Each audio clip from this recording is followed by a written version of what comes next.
د ښاغلي محمد خان اسدي لپاره ډېر د شرم ځای ده چې د په تېرو څو میاشتو کې دا اعلان وکړ چې مقبوضه افغانستان د پاکستان برخه ده او د خپل ځان پاکستاني اعلان کړ. په داسې حال کې چې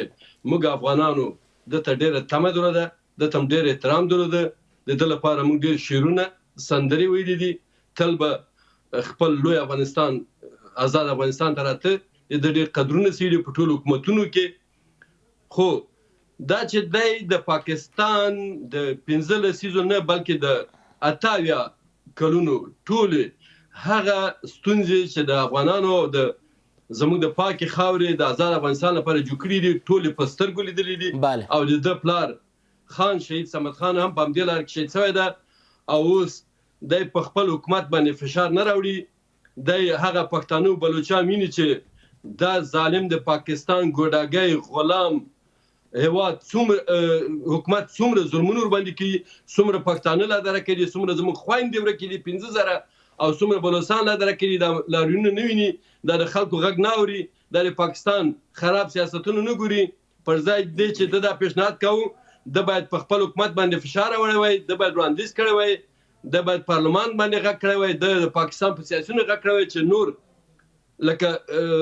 مولانا فضل الرحمن چې نور د افغانستان خلک او د افغانستان جغرافیې ته ستونزې مه جوړوي، بې ځایه تورونه مه لګوي. د افغانستان اسلامي امارت کله چې 4 کاله کې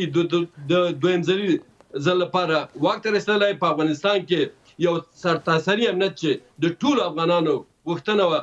راغلی ده او اسلامي امارت ټولو ګاونډیو ته د سیمې وادو د نړۍ وادو ته اعلان کړی چې زموږ خاوره به د هېچ چا په ضد نه استعمالېږي. خو بیا هم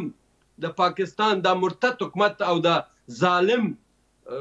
کفري فوج د افغانستان په اسلامي امارت په نړیوال سټیجو کې نیوکې کوي، تورونه لګوي، بې ځایه بې ثبوته غږونه جګوي چې دا ټول هغه څه دي دوی په خپله هم د سرحدي کې بدلون راوستی.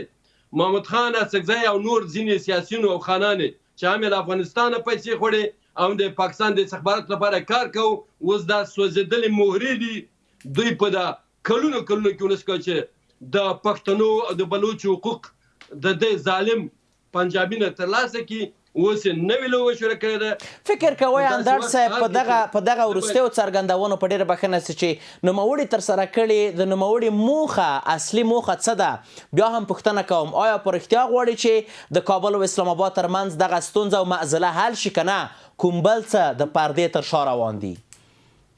کاملا تاسو رښتیا وایي، پردې تر شا نور څه روان دي.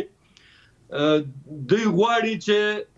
د ډیورنډ کرغڼې کرښه رسمیت پیدا کړي، په ملګرو ملتونو کې کینی. په داسې حال کې د ډیورنډ کرغڼې کرښې 11 کاله کېږي چې هغه د دروغجن قرارداد وخت پوره شوی